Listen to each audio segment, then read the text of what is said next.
Hey nerds, Farmer Jesse here. Welcome to Growers Daily, your daily dose of ecological farming insight. It is Thursday, July 17th, 2025, and today we're going to talk about how to use row cover with sensitive crops, preparing for extremes, and finding jobs on farms. Not all at once, you can do those things separately. Anyway, let's do it.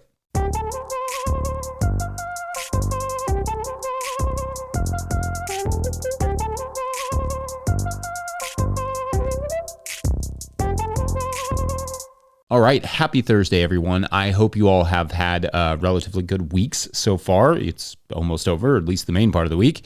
And fair warning, this has nothing to do with farming, but I was reading this article yesterday in the New York Times called "The Kids Are All Right, Just Not at a Brewery." Family-friendly breweries across the country are reconsidering their relationship with children and, in some cases, banning them outright.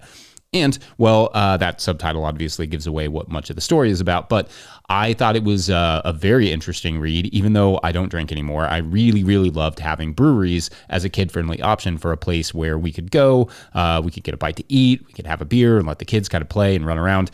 But this article talks a lot about how kids have, in many cases, just become a safety issue for many brewery owners. Just basically, people just are often going to a brewery and kind of letting their kids run rampant. So I guess this is my PSA, just to say, please mind the kiddos so the breweries will stay kid-friendly, because for real, that is a great social option for parents, and shouts to all the breweries who embrace, the kid-friendly stuff.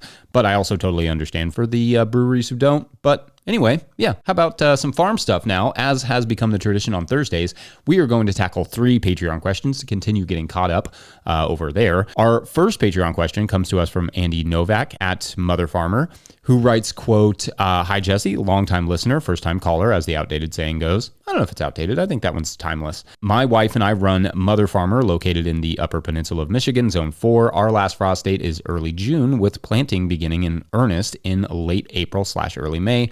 My question is about using row cover in the spring. I know row covers is obvious use for frost protection, but I'd like to dive more into using it in the spring to protect young seedlings. It's early June when writing this and seems to be past frost, but we're continuing to experience cool nights in the 40s, even upper 30s. I'm continuing to cover things like tomatoes and peppers, even though they're in tunnels. And until recently, I had been covering most things outdoors as well, even hardy brassicas, just to be safe. Is this necessary/beneficial, or am I just creating unnecessary evening chores? I faintly remember hearing somewhere that tomatoes can have their growth stunted with cooler weather, even if it's not frosty. Are there temperature thresholds that you use as guidance for row cover outside of the obvious frost thresholds? Thank you for all your hard work in getting this amazing and useful information out to the masses." End quote. All right, thank you. And I know it's somewhat late now, but hopefully our friends in the Southern Hemisphere gearing up for their springs, or just the rest of us for next spring, will benefit, because this is a great question. So basically, even if it's not necessarily frosty when the temperatures aren't, but they're still cold, is it worth still covering certain crops? And at what point is that not worth it or needed? So I'm going to do field and tunnel tomatoes, since not everyone listening will have tunnel for their tomatoes. For field tomatoes, I recommend covering them at night when the temps are below 50 degrees or 10 Celsius. For tunnel tomatoes, you have a little more leeway because the soil will radiate more warmth, but also you don't want to risk disease, so you try to cover them as little as possible overnight to ensure airflow.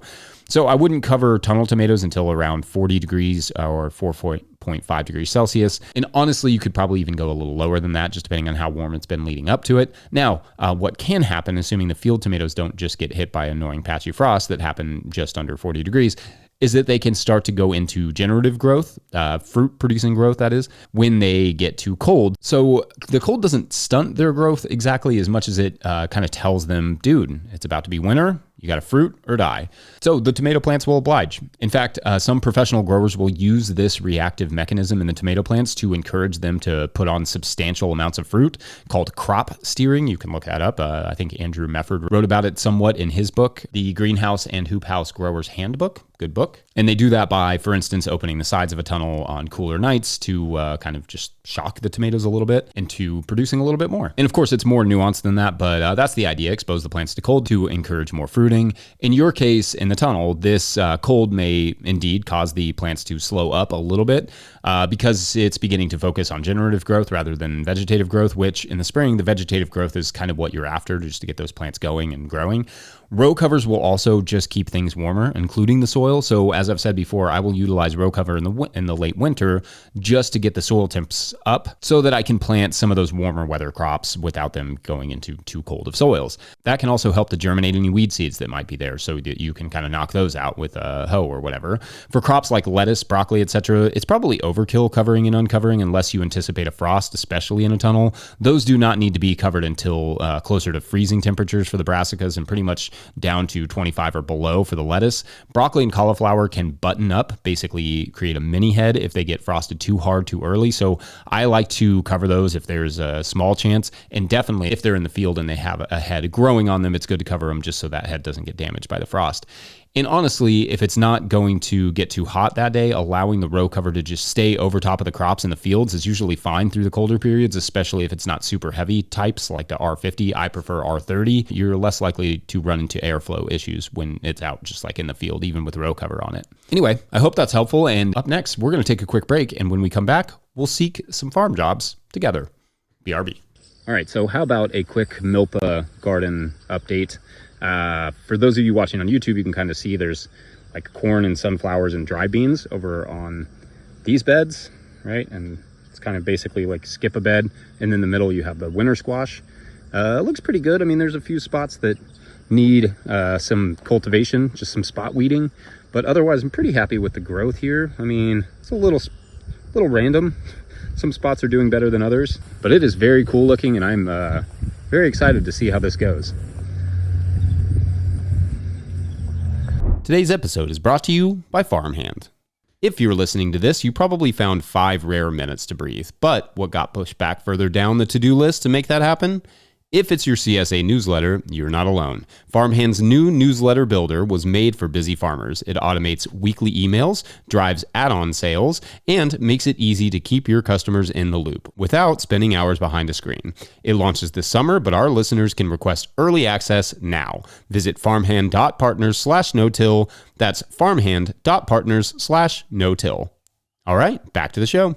If you, the listener, are enjoying this podcast, getting even a small amount of value from it, consider supporting our work over at patreon.com/no-till-growers. I will try to get to questions from everywhere the questions come in, but I will always get to your Patreon questions. Now, today's second Patreon question comes to us from Patreon member Esteban Felix, who writes, quote, "As a recent graduate with a degree in horticulture and marketing," that's a nice combo, "I desperately need some help. I don't know the farm industry well enough to look for a job where I can make a difference. I want to help market gardeners market their products and or work in distribution to sell those products. I realize that this might be out of your wheelhouse, but what positions do you think I should be applying for, and where should I be applying? Not ready to start my own farm yet, but I still want to work in the industry and help the most that I can. Long-term listener and love what you are doing," end quote. All right, great question here, Esteban. Thank you. And it feels like something that I don't think we've really tackled this. Anyway, it sounds to some extent like you are not necessarily looking to work out like on the field side of things of the farm, but rather the marketing side. Now, I will say that most market farms that I know do not have a marketing position per se.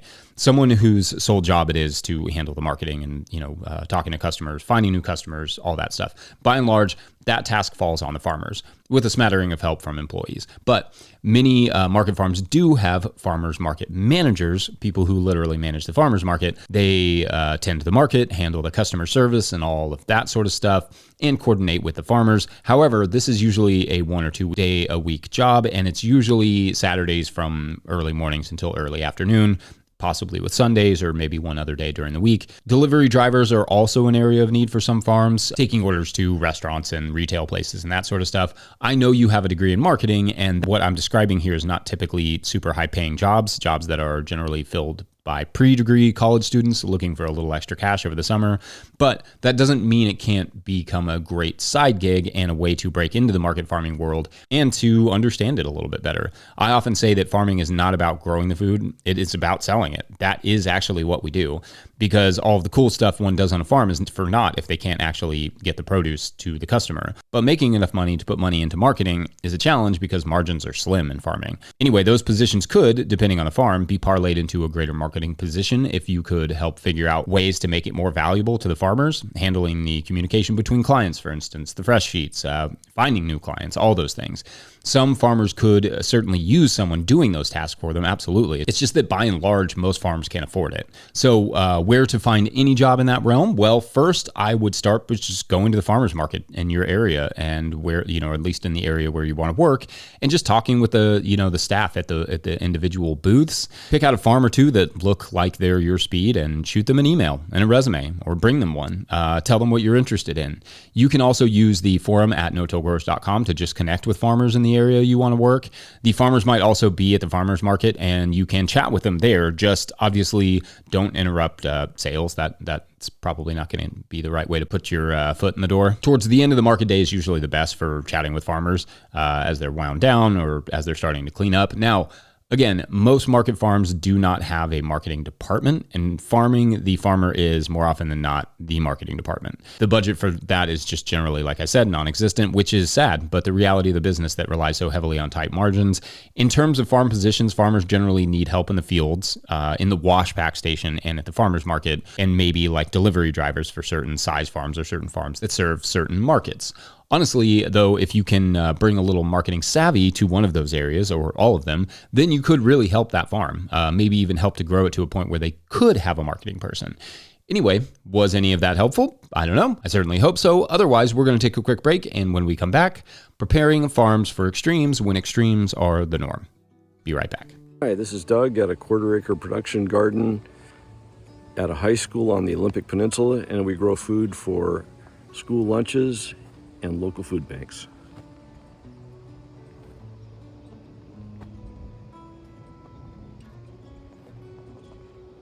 Hey everybody, Mike here, Think Little Farm, Kentucky, Zone 6B. I am in the process of starting my farm and my gardens. We got tarps down, we got that. That's a prop house. And things are going well. It's raining right now, so you can't really complain. Anyway, shout out to you all. Peace. All right, our third and final Patreon question of the day comes to us from Norsk Guard Farm, who writes, quote, just to comment on managing extremes, this experience we are having with the excessive rain certainly leads to solutions associated with managing extremes. Now, too much water. Where sloping might have been mitigated to have flat beds in greenhouses and required flat areas when applying for greenhouse grant programs, these flat areas could, and have, led to flooding and runoff even when flat. So we'll add drainage tile between plots, maybe a slightly elevated bed relative to the path, but I cannot help think that a drought still needs to be considered for water storage. I know of some small-scale farming outside of Sedona that created sunk beds for collection of rainwater and other protections of their climate, of which I have no practical experience. Should we be managing for extremes? Any insight into applying the 80-20 principle for choosing our battles? I suppose it is a variation of an exit strategy for the business, but a seasonal exit strategy. I've not given up yet, but looking X steps ahead, it enters the realm of possibilities. I'll be 63 this November. I have some safety net and one other business, but man, it's disheartening when your freshly planted asparagus is sitting in a puddle of water, wilting. Forget about the other root crops. I 100% appreciate you. End quote. Okay, so thank you, and I appreciate you 100%. It is a good and big question. Effectively, how much do we need to prepare our farms for extremes, and which extremes take precedence? Because the same place that can have a drought can have a flood, sometimes within the same year. And bringing the Pareto principle into it, the 80-20 rule they referred to here, is interesting. It's kind of I hadn't thought about it this way. So to back up, the 80-20 rule is effectively that 80% of results come from 20% of your efforts. It's often used in businesses that, like, for instance, look at their numbers and see that 80% of their sales are actually coming from 20% of their customers, or 80% of their profits are actually coming from 20% of their products. Like for us, maybe that's like lettuce. Lettuce is the driver of our farm and has been for years. 80% of is somewhat arbitrary, and it doesn't quite make up that much of our sales depending on the year, but a huge percentage. And when you couple that with cherry tomatoes, those two probably do make up like 20% of our work and do bring in 80% of our revenue. Again, depending on the year and where we're selling and all those things. Anyway, maybe this principle is more of a subject for another time, but how does that principle relate to farming and resilience? Well, I think one part of it could be something like soil organic matter. Building and improving soil organic matter will address both droughts and heavy rainfalls to some extent by releasing excess water in wet times and holding it in dry times. Site preparation, getting a farm ready in the very beginning is something you will only ever really do, well, you hopefully only really ever do once in the beginning of the farm.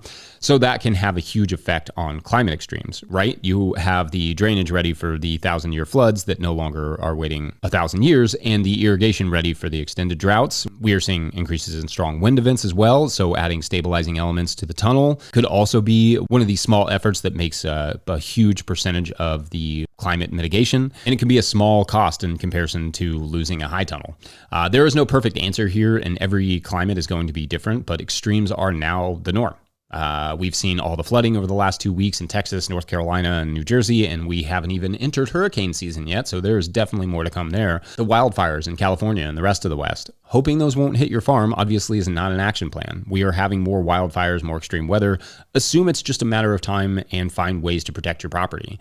Whatever the most extreme thing that has any potential of happening in your region should be considered to some extent when setting up a farm. And oftentimes it doesn't take a ton of effort to mitigate those. It just takes some planning.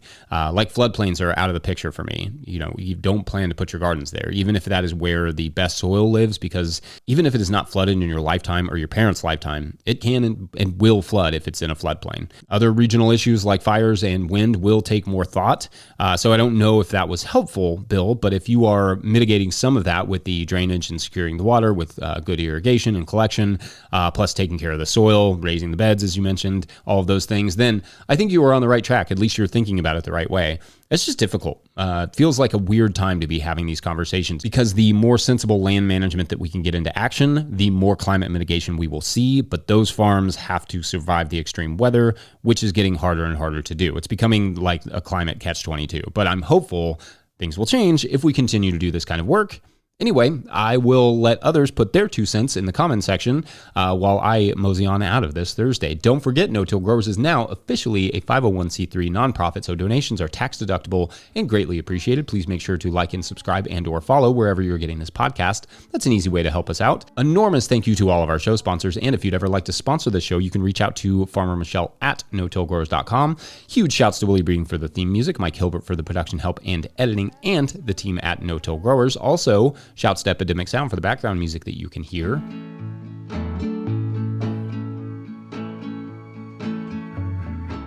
Pick up a hat, corduroy, very cool. Or a copy of the Living Soul Handbook from notillgrowers.com to support our work. Big thank you to everyone over at patreon.com/notillgrowers, where at a certain level, or if you just bump up from one level to another, or you sign up in the month of July, you get a shout out on the show. So big shout outs today to Peter Dirks. Awesome, Peter. To the rescue for this story. All right, so this is the one of the man who has to figure out how to alert the actor or the powers that be that this actor is in danger for his life. He knows this because, as you will remember, he woke up an assassin with all the information of how it was going to go down floating around in his head, which very uncomfortable. Sure, he could put an anonymous call into the police in Las Vegas and wash his hands of this whole ordeal, but after a lifetime of having your brain filled with, new professions every day, you become a little paranoid, as it seems, about the world finding out about this particular skill or special ability he has, curse maybe. So he decides he doesn't want to do that. He doesn't want anything leading back to him. With that plot hole conveniently filled, he decides instead to head to Vegas and use whatever skills he has to save the actor himself. On that morning, of course, he could have woken up with something useful, a window washer, a blackjack dealer. Maybe it'd get him a little bit closer to the action, or maybe like a security guard, and he'd be like, and know some moves, or like a taekwondo master or something. But no, what skills he will be bringing to this challenge, well, that is for tomorrow in this exciting conclusion of The Mind MacGyver. Dang it. It's another reference to an old show, but it's so perfect. Maybe it's like a spinoff. It's a MacGyver spinoff. Maybe it's just like MacGyver in another dimension.